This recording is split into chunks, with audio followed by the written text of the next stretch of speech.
O nosso trabalho ele vai ser sobre capital humano e cultural, as novas tecnologias desenvolvidas para a preservação ambiental local. O capital econômico ele age como agente que vai financiar os investimentos, o capital cognitivo das pessoas. Aí o capital humano e cultural são as pessoas, e através do conhecimento delas, o capital cognitivo, que elas vão criar as novas tecnologias. Então, essas novas tecnologias elas devem promover um desenvolvimento que propicie a preservação ambiental local e, finalmente, o capital social ele vai servir como uma forma de apoio a essas tecnologias que vão surgir. Só falando um pouquinho sobre desenvolvimento. Então, ali é algo intangível, porém, através do planejamento e uso de tecnologias apropriadas que respeitem aspectos históricos e culturais locais e a proteção do meio ambiente, pode-se maximizar e potencializar as regiões. Para Vargas 2008, as mudanças econômicas das últimas décadas têm gerado uma sociedade na qual o principal recurso é o conhecimento. Aí entra o capital intelectual. Assim como o desenvolvimento é intangível, o intelectual também é. Sempre que você estiver estudando, aprendendo, você sempre vai poder alcançar um patamar maior. O ser humano ela tem a capacidade de criar, de inovar e destruir. Então, as tecnologias que nós temos no desenvolvimento, elas ultimamente elas mais prejudicam o meio ambiente do que elas estão favorecendo. Então, agora a meta seria criar tecnologias que promovam a melhora do nosso sistema, da nossa localidade. Então, dando continuidade. No ano de 1972, em Estocolmo, então, ocorreu a primeira conferência ambiental, que seria a conferência que aconteceu na Suécia, né? E que promoveu algumas estratégias para medidas de educação ambiental.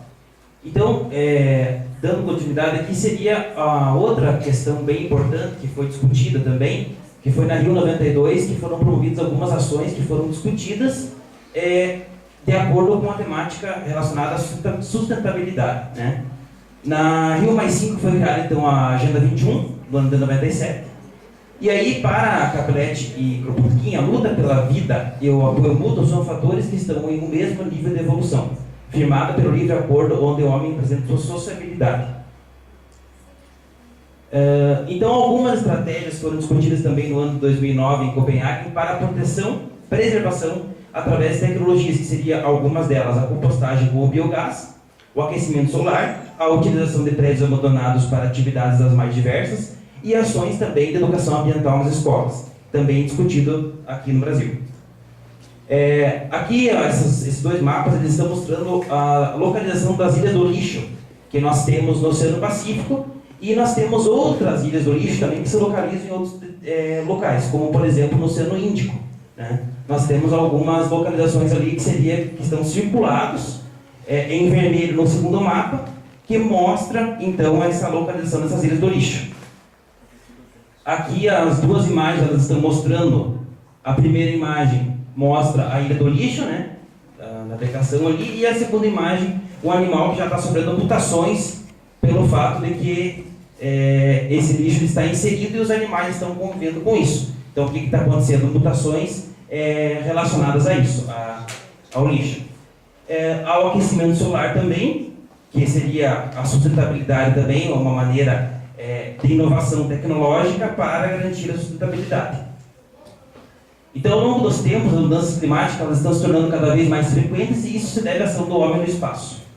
A longo prazo, alterações são uma ameaça constante. Em alguns locais está cada vez mais acelerado o processo de degradação do meio ambiente, principalmente nos países mais pobres, onde as políticas menos eficazes por falta de recursos e o capital cognitivo é baixo.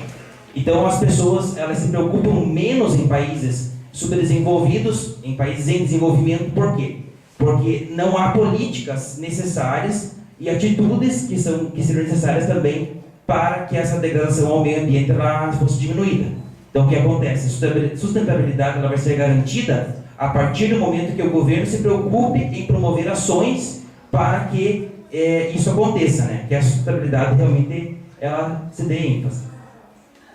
Alguns dados alimentares são o capital humano, a cultura local e o agente empreendedor com ações e inovações tecnológicas para beneficiar o ambiente. E o capital humano ele seria uma ferramenta que vai atrelar tanto o desenvolvimento como a tecnologia e a preservação.